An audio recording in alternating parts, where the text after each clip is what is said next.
სტიკერის დაკვრის გამო მზიარო დაიჭერს და მაგის შემდეგ გამოუშვეს, იყო ძალიან მშვიდი სიტუაცია.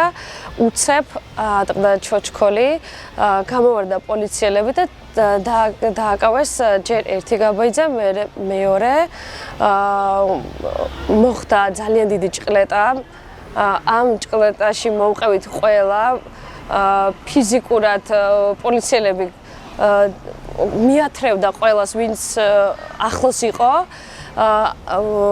მახსოვს, რომ მზია დაეცა, გადაუარეს და ვიღაცებმა ააყენეს. პოლიცია ცდილობდა ხმამაღლა და უშვერი სიტყვებით ჩვენს ყველას დაშინებას მოვყევით ისეთ ჭყლეტაში, რომ ჯერ დავარდა მზია. მახსოვს, რომ გადაუარეს ყველამ, გულისხმობ პოლიციელებმა, დავინახე, მე ვიღებდი კადრს, როგორ ააყენეს და ცოტა გვერდზე რომ გამოვიყვანეთ, არც ფეხსაცმელი ეცოდა, საერთოდ ჰაერის ჩასუნთქვაც უჭირდა. მაგის შემდეგ ისევ წამოვიდა პოლიცია.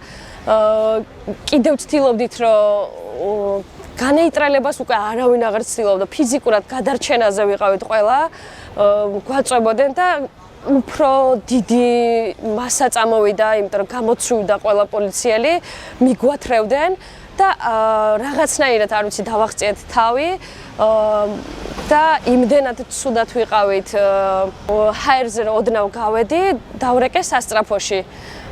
ჩემი კუთვნილი ნომრიდან დაახლოებით 15-დან 20 წუთამდე მოვიდა მე სასწრაფო. ამ დროს უკვე სასწრაფო რომ მოვიდა, მზია უკვე დაკავებული ყავდათ და სასწრაფო რომ დამირეკა პასუხად გავეცი ის, რომ ვისთვისაც რეალურად გამომიძახე სასწრაფო, უკვე დაჭერილი ყავდათ და იმათმაც მიპასუხეს ცინიკურად, რომ იქ კარგად მიხედავდნენ. სასწრაფო გამოვიძახე, იმიტომ რომ ჭყლეტის დროს მოყვა ყველა და მზია საერთოდ ძირს დაგვივარდა რამოდენიმეჯერ და უკან რომ გაბრუნდა ვერ მივხვდი, როდის დაიჭირეს მაგის, მაგრამ როგორ მოახერხა ფეხზე დადგომა, იმდენად ცუდად იყო. კადრებშიც ჩანს და იქაც ყველა ხედავს, რომ საერთოდ ფერიც ადამიანს მასე არ ექცევიან. როგორც პოლიციელებმა მოექცენ იმ დღეს, ადამიანებს მასე არ ექცევიან. მით უმეტეს ყველა უდანაშაულო იყო. ამ ყველაფრის მოყოლა მინდოდა სასამართლოზე მოწმის სახით, მაგრამ სასამართლომ მოწმეთა სიიდან ამომრიცხა.